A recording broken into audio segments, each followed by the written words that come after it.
So if you can hear me okay? All right. For the first couple of months of this pandemic, most of us responded to the mandated sheltering at home. We had a sense of doing what was necessary for the greater good, to flatten the curve. We were all pulling together.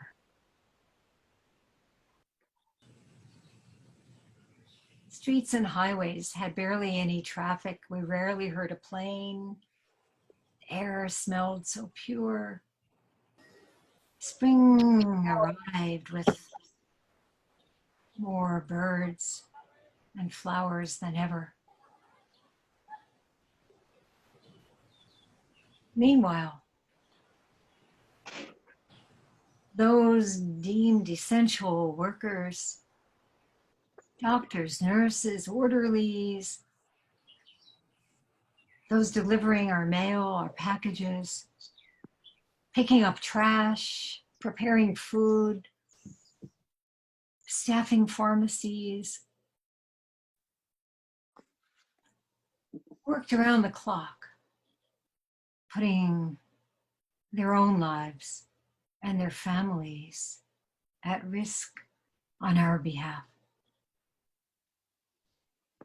And people started helping each other, setting up informal mutual aid societies, volunteering, creating relief funds, helping children eat who had no school lunches. Our son and daughter-in-law, who own a restaurant in Northampton, Massachusetts, had to close to any dining in, but they kept on cooking, ordering from small local farms, and delivering to their online customers, going to everyone's homes, and to food banks. But as Avaz columnist Mike Bailey commented, there's a danger that the tenderness of this moment will fade. We can already see it in the divisions being redrawn for political gain and the conspiracy theories going viral. The spirit of compassion, wisdom, and unity that millions of us have felt amidst this horrific crisis is a fragile thing that needs to be defended. End quote.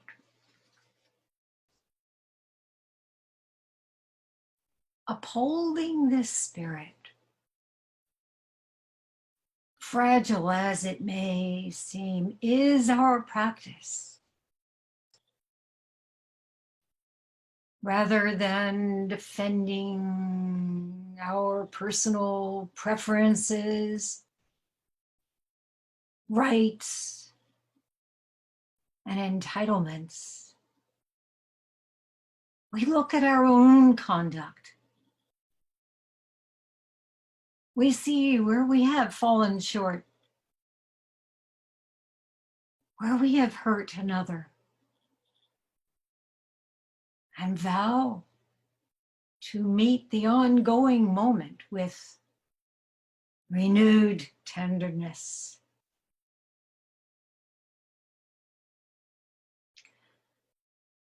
But as I don't have to tell you, with the economy in free fall, there's great pressure to get the country back to some semblance of productivity.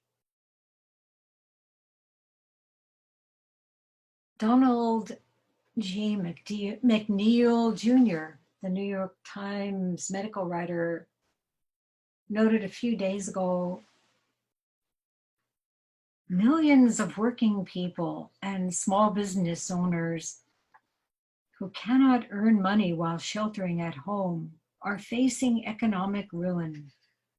So dozens of states seeking to ease the pain are coming out of lockdown.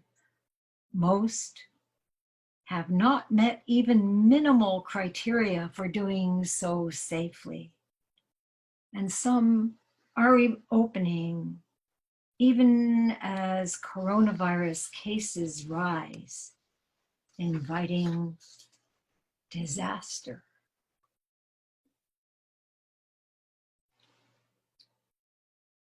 Recently, Shodo Harada Roshi said, we do need to reflect upon how we can deal with the situation in the best possible way.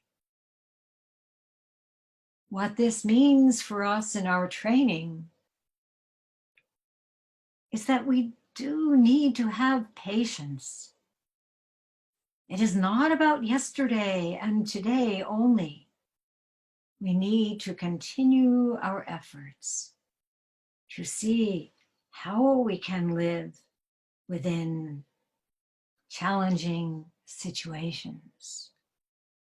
End quote.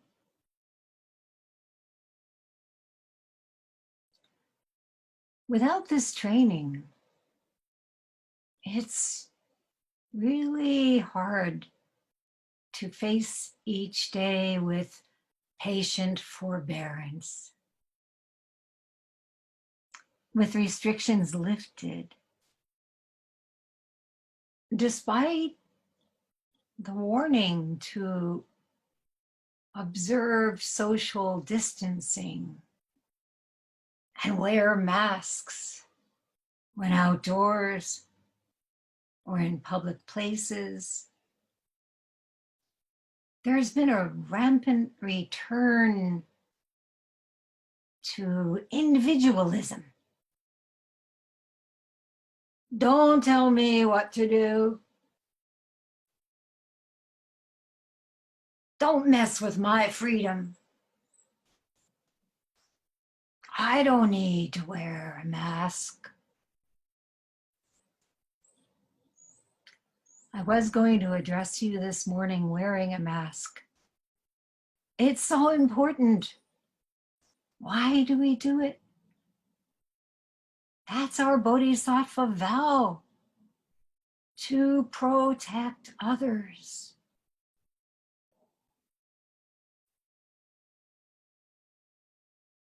And we see the rifts in the body politic. The three poisons: greed, anger, delusion, flow down from the highest levels of government. So, in Michigan, armed protesters at the state capitol closed down a legislative session. Wisconsin Supreme Court overruled a statewide stay-at-home order. And what happened next? The bars were jam-packed. So thinking about all this divisiveness, I was reminded of case 14 of the gateless barrier. Nansen cuts a cat in two. The same story occurs in case 63 of the Blue Cliff record. Many of you know it. The monks of the red and blue halls, no, eastern and western halls, were arguing over a cat. Nansen grabbed the cat, held it up, and said, "If anyone can say a word, I will spare the cat." If not, I will kill it. No one could respond. Nansen cut the cat in two. Now we might see our nation as the cat. COVID-19 as the teacher. How do we save the nation? How do we save humanity from itself? How do we save the planet? How do we respond to this dire moment?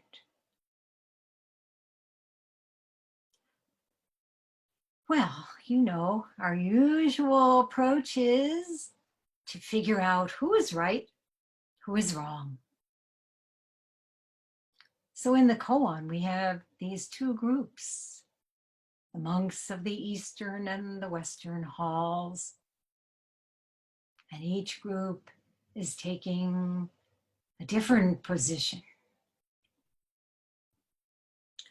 Perhaps they're arguing about who owns the cat. Perhaps they're disagreeing about catness. Does a cat have Buddha nature? So Nansen holds the cat in one hand and a knife in the other and demands, "Say a word." What do you say?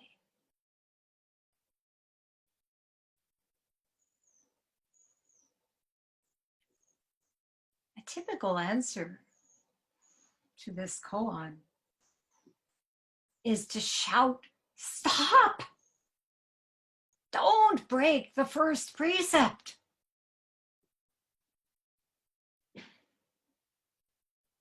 But that would certainly not have saved the cat, any more than the monk's hesitation, lack of confidence, and reluctance to respond would have. So as we know, there's plenty of shouting going on now. What is urgently needed is a response that is free from attachment to any view, free from dualism. My way, their way, good, bad. Free from self versus other. And for that to be possible, we really need to see where we're stuck. See our attachments. See our clinging to a cat, to land we call our own, to something we can count on, to separate selfhood, to life apart from death.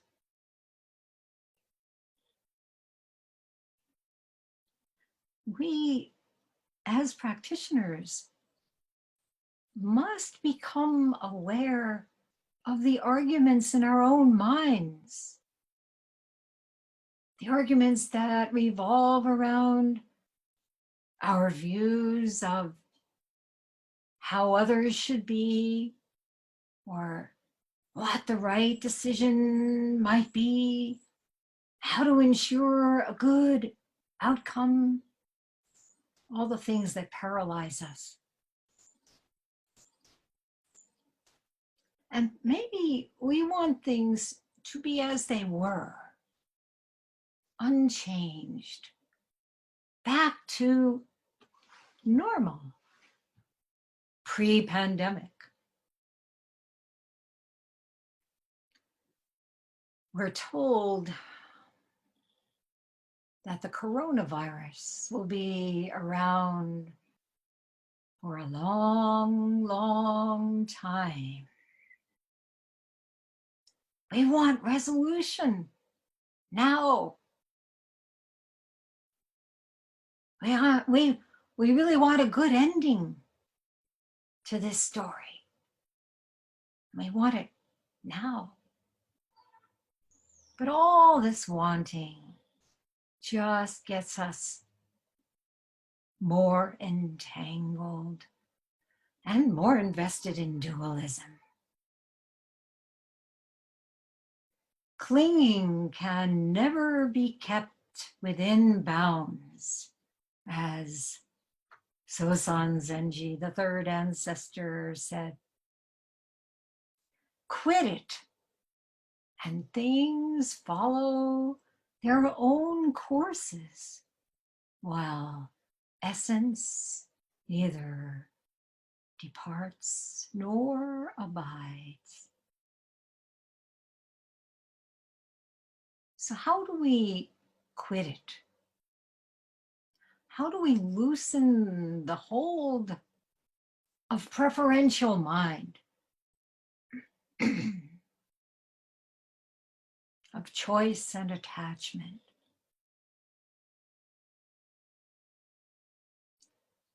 Well, by opening, as Pema Chodron puts it, to the present groundless moment, to a direct, unarmored participation with our experience. Slowly we edge toward the open state. But let's face it, we are moving toward a place of no handholds, no footholds, no mind holds. This may be called liberation, but for a long time, it feels like insecurity. End quote.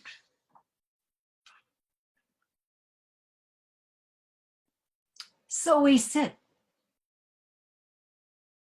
sitting after sitting. What happens?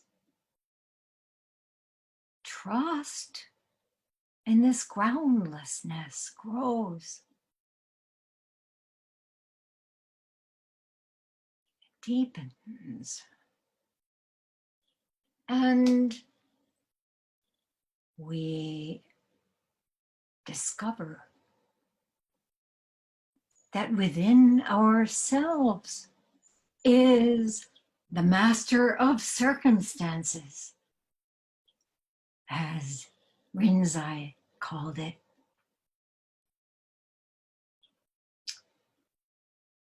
D.T. Suzuki wrote about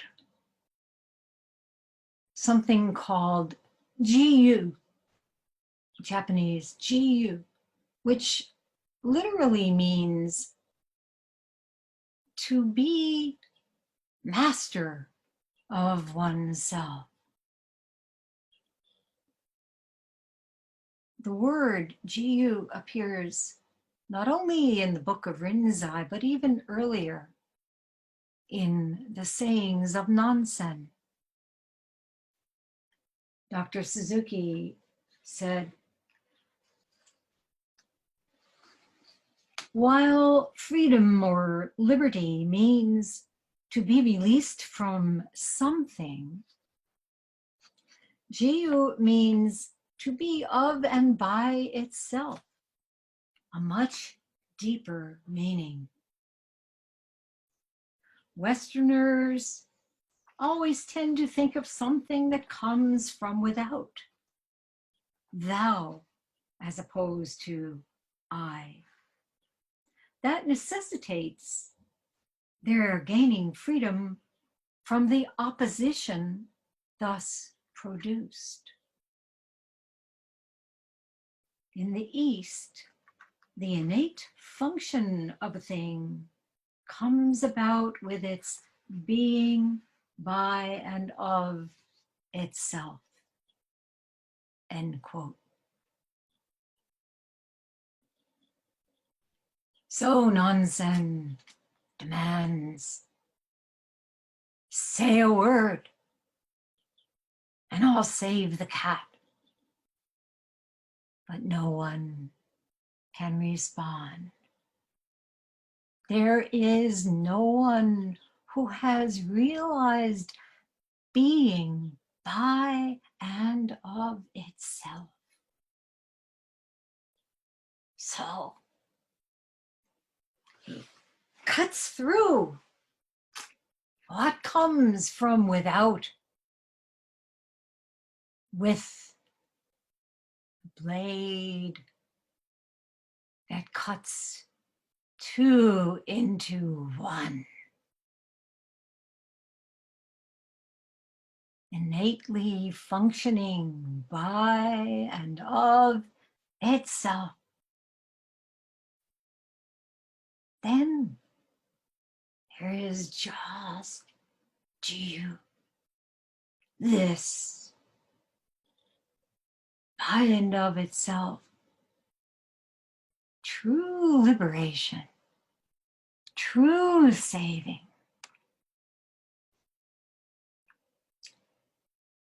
And we have to ask ourselves, what is killed when Nansen cuts the cat?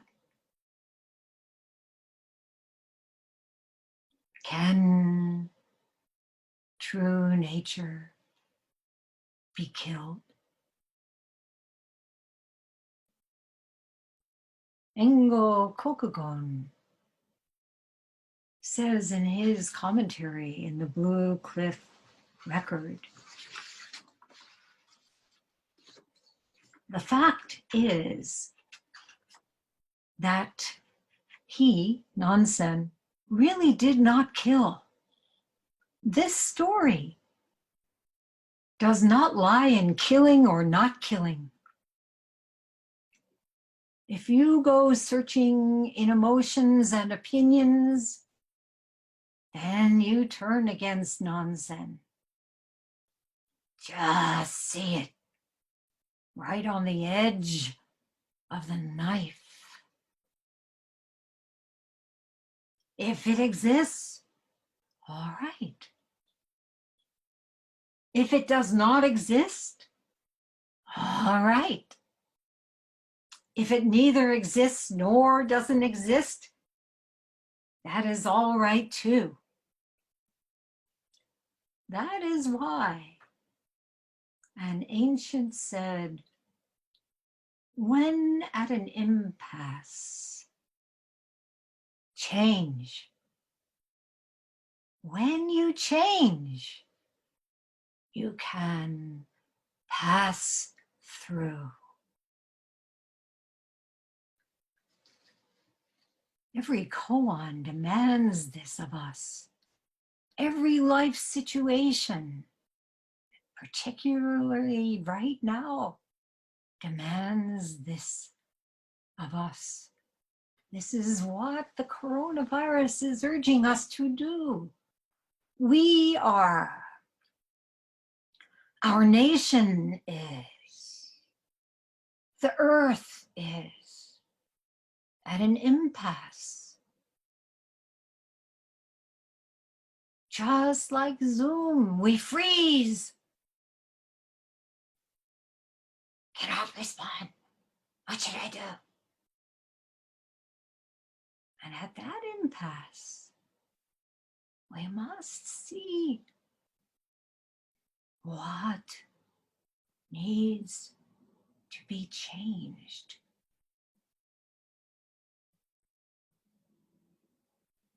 How can I change? Look, I am in this temporary form, this illusory form. What am I clinging to?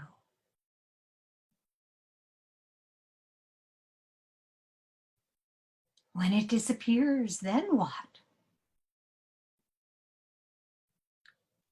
So each of us must face our own death. The body is cast off. We change our clothes. And it's when we cling to some view, some kind of reassurance about what we erroneously think has some unchanging, fixed substance, that we suffer and cannot save a single being.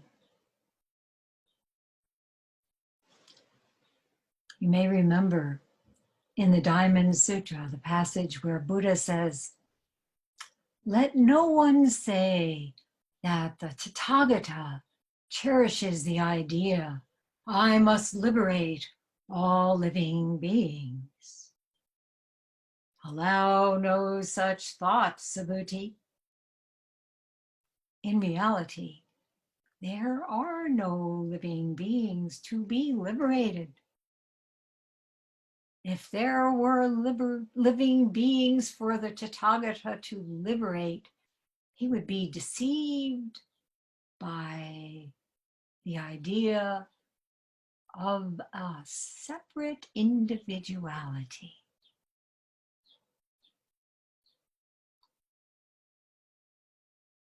So to save all beings,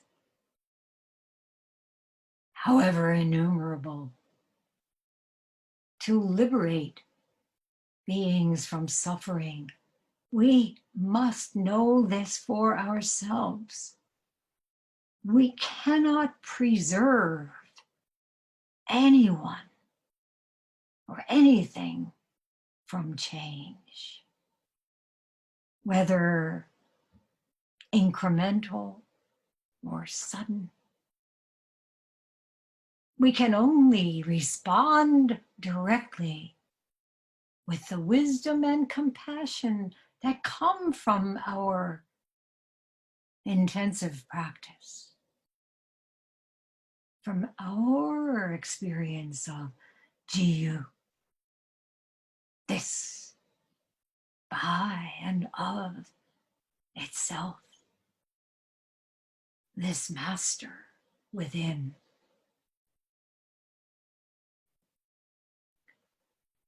Dogen said, "Death, just death, all the way through. Complete manifestation. Complete life."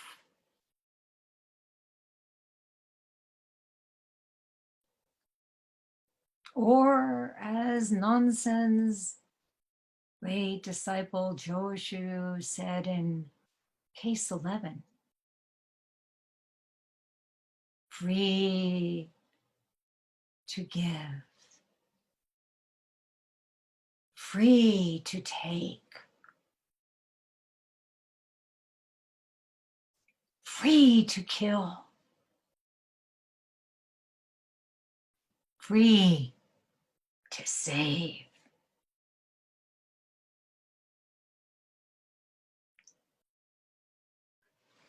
world awaits our waking up to this freedom.